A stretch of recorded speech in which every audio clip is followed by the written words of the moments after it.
Hello everyone, welcome to ಐಜಿಸ್ cooking channel. ಇವತ್ತಿನ ವಿಡಿಯೋದಲ್ಲಿ ನಾವು ತುಂಬ ಸ್ಪಾಂಜಿ ಆಗಿರುವಂತಹ ಚಾಕ್ಲೇಟ್ ಕೇಕನ್ನು ಯಾವ ರೀತಿಯಾಗಿ ಮಾಡ್ಕೊಳ್ಳೋದು ಅಂತ ನೋಡ್ತಾ ಹೋಗೋಣ. ತುಂಬಾ ಚೆನ್ನಾಗಿ ಬಂದಿತ್ತು. ಈ ರೀತಿಯ ಒಂದು ಚಾಕ್ಲೇಟ್ ಕೇಕನ್ನು ನಾನಿವತ್ತು ಕುಕ್ಕರಲ್ಲಿ ಯಾವ ರೀತಿಯಾಗಿ ಮಾಡೋದು ಅಂತ ತೋರಿಸ್ಕೊಡ್ತಾ ಇದ್ದೀನಿ. ನೋಡಿ, ಬೇಕ್ರಿ ಶೈಲಿಗಿಂತನೂ ತುಂಬ ಚೆನ್ನಾಗಿ ಮನೆಯಲ್ಲಿ ಮಾಡ್ಕೊಳ್ಬಹುದು. ಇದನ್ನು ಯಾವ ರೀತಿಯಾಗಿ ಮಾಡ್ಕೊಳ್ಳೋದು ಅಂತ ಈ ಒಂದು ವಿಡಿಯೋದಲ್ಲಿ ನೋಡೋಣ. ಅದಕ್ಕಿಂತ ಮುಂಚೆ ಇನ್ನು ಯಾರೆಲ್ಲ ಚಾನಲನ್ನು ಸಬ್ಸ್ಕ್ರೈಬ್ ಮಾಡದೆ ನೋಡ್ತಾ ಇದ್ದೀರಾ, ದಯವಿಟ್ಟು ಚಾನಲನ್ನು ಸಬ್ಸ್ಕ್ರೈಬ್ ಮಾಡಿಕೊಂಡು ಪಕ್ಕದಲ್ಲೇ ಇರುವಂತಹ ಬೆಲ್ ಐಕಾನ್ನ ಕ್ಲಿಕ್ ಮಾಡ್ಕೊಳ್ಳಿ. ನೋಡಿ, ಕುಕ್ಕರಲ್ಲಿ ಮಾಡಿದ್ದಾದರೂ ಸಹ ಈ ರೀತಿ ತುಂಬಾ ಪರ್ಫೆಕ್ಟ್ ಆಗಿ ಸ್ಪಂಜ್ ರೀತಿಯಲ್ಲಿ ತುಂಬ ಚೆನ್ನಾಗಿ ಬಂದಿತ್ತು. ಖಂಡಿತ ಮಾಡ್ಕೊಳ್ಳಿ. ಬನ್ನಿ, ಇದನ್ನು ಯಾವ ರೀತಿಯಾಗಿ ಮಾಡೋದು ನೋಡೋಣ. ತುಂಬ ಈಸಿಯಾಗಿ ತೋರಿಸ್ಕೊಡ್ತಾ ಇದ್ದೀನಿ. ಈ ರೀತಿ ಮಿಕ್ಸಿ ಜಾರನ್ನು ಇಟ್ಕೊಂಡು ಇದಕ್ಕೆ ಈ ಲೋಟದ ಒಂದು ಅಳತೆಯಲ್ಲಿ 1/4 ಲೋಟದಷ್ಟು ಸಕ್ಕರೆನ ತಗೊಂಡಿದ್ದೀನಿ. ಹಾಗೆ 2 ಮೊಟ್ಟೆಗಳನ್ನು ನೋಡಿ ತಗೊಳ್ತಾ ಇದ್ದೀನಿ. ಇದನ್ನು ಚೆನ್ನಾಗಿ ಈಗ ಗ್ರೈಂಡ್ ಮಾಡ್ಕೊಳ್ಬೇಕು ಮಿಕ್ಸಿಯಲ್ಲಿ. ಸಕ್ಕರೆ ನಾನು ತೋರಿಸಿರುವಂತಹ ಪ್ರಮಾಣದಲ್ಲೇ ತಗೊಳ್ಳಿ. ಕೇಕ್ಗೆ ನೋಡಿ, ಈ ರೀತಿ ಚೆನ್ನಾಗಿ ಇದನ್ನು ಬೀಟ್ ಮಾಡಿ ತೊಗೊಂಡಿದ್ದೀನಿ. ಅಂದರೆ ಮಿಕ್ಸಿಯಲ್ಲಿ ಒಂದು 4ರಿಂದ 5 ಸುತ್ತು ಈ ರೀತಿ ಗ್ರೈಂಡ್ ಮಾಡಿ ತೊಗೊಂಡಿದ್ದೀನಿ. ಹಾಗೆ ಇದೇ ಲೋಟದಲ್ಲಿ ನೋಡಿ 1/4 ಕಪ್ಪಷ್ಟು ಮೈದಾ ಹಿಟ್ಟನ್ನು ತೊಗೊಂಡಿದ್ದೀನಿ. ಹಾಗೆ ಇದಕ್ಕೆ 1/4 ಕಪ್ಪಷ್ಟು ಇಲ್ಲಿ ಕೋಕೋ ಪೌಡರನ್ನು ಉಪಯೋಗಿಸ್ಕೊಳ್ತಾ ಇದ್ದೀನಿ. ಚಾಕ್ಲೇಟ್ ಕೇಕ್ ಆಗಿರೋದ್ರಿಂದ ಕೋಕೋ ಪೌಡರನ್ನು ಉಪಯೋಗಿಸ್ತಾ ಇದ್ದೀನಿ. ಇಲ್ಲಿ ಅಳತೆಯಲ್ಲಿ ನಾವು ಕೇಕನ್ನು ಮಾಡ್ಕೊಳ್ಬೇಕಾಗತ್ತೆ. ಹಾಗಾಗಿ ನಾನು ಒಂದು ಲೋಟ ಯಾವುದು ತೋರಿಸ್ಕೊಟ್ಟಿದ್ದೀನಿ ಆ ರೀತಿ ಒಂದು ಲೋಟದ ಅಳತೆನೇ ಇಟ್ಕೊಂಡು ನೀವು ಈ ರೀತಿ ಕರೆಕ್ಟ್ ಮೆಷರ್ಮೆಂಟಲ್ಲಿ ಕೇಕನ್ನು ಪ್ರಿಪೇರ್ ಮಾಡ್ಕೊಳ್ಳಿ. ನೋಡಿ, ಇದನ್ನು ಸಹ ಈಗ ಚೆನ್ನಾಗಿ ಮಿಕ್ಸಿಯಲ್ಲಿ ಒಂದು 4ರಿಂದ 5 ಸುತ್ತು ಈ ರೀತಿ ಚೆನ್ನಾಗಿ ಗ್ರೈಂಡ್ ಮಾಡಿ ತೊಗೊಂಡಿದ್ದೀನಿ. ಈ ರೀತಿ ನೀಟಾಗಿ ಇದು ನೈಸಾಗಿ ಬರಬೇಕು ನಾವು ಗ್ರೈಂಡ್ ಮಾಡಿದಾಗ. ಈಗ ಇದನ್ನು ಈ ರೀತಿ ಒಂದು ಬೌಲಿಗೆ ಹಾಕೊಳ್ತಾ ಇದ್ದೀನಿ. ನೋಡಿ, ಎಷ್ಟು ನೈಸಾಗಿ ಚೆನ್ನಾಗಿ ಬಂದಿದೆ. ಈ ರೀತಿ ಇದ್ದರೆ ನಮಗೆ ಮಾಡುವಾಗ ಕೇಕು ಸಹ ಸ್ಪಾಂಜಿಯಾಗಿ ಚೆನ್ನಾಗಿ ಬರುತ್ತೆ. ಹಾಗಾಗಿ ಚೆನ್ನಾಗಿ ಈ ರೀತಿ ಮಿಕ್ಸಿಯಲ್ಲಿ ಒಂದ್ಸರಿ ಗ್ರೈಂಡ್ ಮಾಡಿ ತೊಗೊಂಡ್ಬಿಡಿ, ತುಂಬ ಚೆನ್ನಾಗಿ ಬರುತ್ತೆ ಕೇಕು. ನೋಡಿ, ಈಗ ಇದನ್ನು ನೀಟಾಗಿ ಮಿಕ್ಸಿ ಜಾರಿಂದ ಈ ರೀತಿ ಒಂದು ಬೌಲಿಗೆ ಶಿಫ್ಟ್ ಮಾಡಿ ತೊಗೊಂಡಿದ್ದೀನಿ. ನೋಡಿ, ಈ ರೀತಿ ಬರಬೇಕು. ತುಂಬಾ ಚೆನ್ನಾಗಿ ಬಂದಿತ್ತು ಕೇಕು. ನೋಡಿ, ಈಗ ಇದಕ್ಕೆ 1/2 ಲೋಟದಷ್ಟು ಹಾಲು ತಗೊಂಡಿದ್ದೀನಿ. ನಾನು ತೋರಿಸಿರುವಂತಹ ಮೆಜರ್ಮೆಂಟ್ ಕಪ್ ಏನಿದೆ ಅದೇ ಕಪ್ಪಲ್ಲಿ 1/2 ಲೋಟ ಹಾಲು ಹಾಕ್ಕೊಂಡು ಚೆನ್ನಾಗಿ ಇದನ್ನು ಬೀಟ್ ಮಾಡ್ಕೊಳ್ತಾ ಇದ್ದೀನಿ. ನೋಡಿ, ನಿಧಾನವಾಗಿ ಈ ರೀತಿ ಚೆನ್ನಾಗಿ ಬೀಟ್ ಮಾಡ್ಕೊಳ್ತಾ ಬನ್ನಿ. ಗಂಟಿರಬಾರ್ದು, ಆ ರೀತಿ ಚೆನ್ನಾಗಿ ಈ ರೀತಿ ಮಾಡ್ಕೊಳ್ಬೇಕಾಗತ್ತೆ. ನೋಡಿ, ನಾನು ಹಾಕ್ಕೊಂಡಿರುವಂತಹ ಲಿಕ್ವಿಡ್ ಕ್ವಾಂಟಿಟಿನೂ ಸಹ ಇದೇ ಅಳತೆಯಲ್ಲಿ ಇರಲಿ, ಆಗ ಕೇಕು ಪರ್ಫೆಕ್ಟಾಗಿ ಬರುತ್ತೆ. ಮೆಜರ್ಮೆಂಟ್ ಕಪ್ ಇಲ್ಲ ಅನ್ನೋಂಥವ್ರು ಈ ರೀತಿ ಲೋಟದಲ್ಲೇ ಮೆಜರ್ ಮಾಡಿಕೊಂಡು ತೊಗೊಳ್ಳಿ. 1/2 ಕಪ್ಪಷ್ಟು ನೋಡಿ ಎಣ್ಣೆನ ಉಪಯೋಗಿಸ್ಕೊಂಡಿದ್ದೀನಿ. ಕುಕ್ಕಿಂಗ್ ಆಯಿಲ್ ಇದು. ಕುಕ್ಕಿಂಗ್ ಆಯಿಲನ್ನು ಸಹ ಚೆನ್ನಾಗಿ ಈ ರೀತಿ ಮಿಕ್ಸ್ ಮಾಡ್ಕೊಳ್ತಾ ಇದ್ದೀನಿ. ನೋಡಿ, ಇದು ಸಹ ಮಿಕ್ಸ್ ಮಾಡುವಾಗ ಗಂಟಿರಬಾರ್ದು, ಆ ರೀತಿ ಚೆನ್ನಾಗಿ ಮಿಕ್ಸ್ ಮಾಡಿ ತೊಗೊಳ್ಬೇಕು. ನೋಡಿ, ಈ ರೀತಿ ಚೆನ್ನಾಗಿ ಬೀಟ್ ಮಾಡಿದ್ದಾಯಿತು. ಈಗ ಇದಕ್ಕಿಲ್ಲಿ 3/4 ಚಮಚದಷ್ಟು ಬೇಕಿಂಗ್ ಪೌಡರನ್ನು ಉಪಯೋಗಿಸ್ಕೊಂಡಿದ್ದೀನಿ. ಹಾಗೆಯೇ ಒಂದು 1/4 ಚಮಚದಷ್ಟು ಬೇಕಿಂಗ್ ಸೋಡಾವನ್ನು ಅಂದರೆ ಅಡುಗೆ ಸೋಡಾವನ್ನು ಉಪಯೋಗಿಸ್ಕೊಂಡಿದ್ದೀನಿ. ಹಾಗೆಯೇ ವೆನಿಲಾ ಫ್ಲೇವರ್ ಒಂದು 3/4 ಚಮಚದಷ್ಟು ಉಪಯೋಗಿಸ್ಕೊಂಡಿದ್ದೀನಿ. ಫ್ಲೇವರ್ಗೆ ವೆನಿಲಾ ಫ್ಲೇವರ್ ಇಲ್ಲ ಅಂತ ಅಂದರೆ ಏಲಕ್ಕಿ ಪೌಡರನ್ನು ಸಹ ಉಪಯೋಗಿಸ್ಕೊಳ್ಬಹುದು. ಈಗ ಇದನ್ನು ಚೆನ್ನಾಗಿ ಮಿಕ್ಸ್ ಮಾಡ್ಕೊಳ್ಳೋಣ. ಇದನ್ನು ಹಾಕಿದ ನಂತರ ಮತ್ತೆ ಗಂಟುಗಳಿರಬಾರ್ದು, ಆ ರೀತಿ ಚೆನ್ನಾಗಿ ಮಿಕ್ಸ್ ಮಾಡಿ ತೊಗೊಳ್ಬೇಕಾಗತ್ತೆ. ಈ ರೀತಿ ನೋಡಿ ಚೆನ್ನಾಗಿ ಮಿಕ್ಸ್ ಮಾಡಿ ತೊಗೊಳ್ತಾ ಇದ್ದೀನಿ. ಗಂಟಿರಬಾರ್ದು, ಆ ರೀತಿಯಲ್ಲಿ ನಾವು ಬೀಟ್ ಮಾಡ್ಕೊಳ್ಬೇಕು. ನೋಡಿ, ಈಗ ಇದು ರೆಡಿ ಇದೆ. ಈಗ ನಮಗೆ ಕೇಕ್ಗೆ ಬೇಕಾಗಿರುವಂತಹ ಬ್ಯಾಟರು ಪರ್ಫೆಕ್ಟಾಗಿ ರೆಡಿಯಾಗಿದೆ. ಈಗ ಇದನ್ನು ನಾವು ಕುಕ್ಕರಲ್ಲಿಟ್ಟು ಚೆನ್ನಾಗಿ ಬೇಯಿಸ್ಕೊಳ್ಬೇಕಾಗತ್ತೆ. ನೋಡಿ, ನಾನಿಲ್ಲಿ ಕುಕ್ಕರ್ ತಗೊಂಡಿದ್ದೀನಿ. ಈಗ ಕುಕ್ಕರ್ಗೆ ಸುತ್ತ ಎಣ್ಣೆನ ಸವರ್ಕೊಳ್ತಾ ಇದ್ದೀನಿ.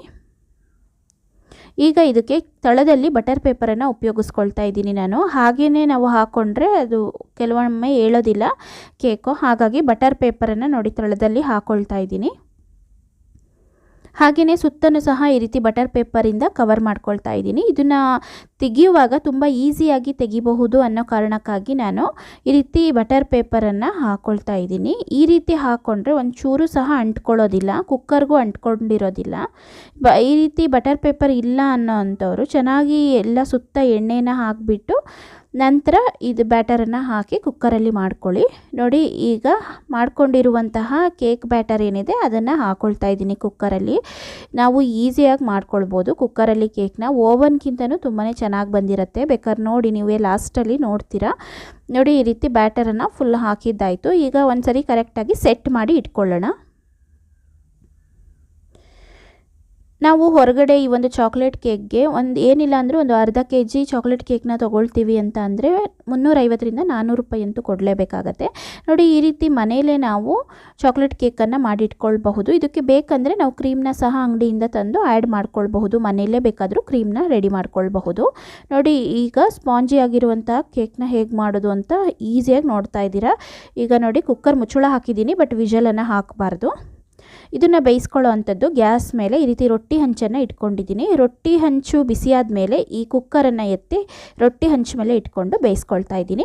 ಕರೆಕ್ಟಾಗಿ 40 ನಿಮಿಷ ಮೀಡಿಯಮ್ ಫ್ಲೇಮಲ್ಲಿ ಬೇಯಿಸಿದ್ದೀನಿ. ನೋಡಿ ಈ ರೀತಿಯಾಗಿ ಬಂದಿತ್ತು.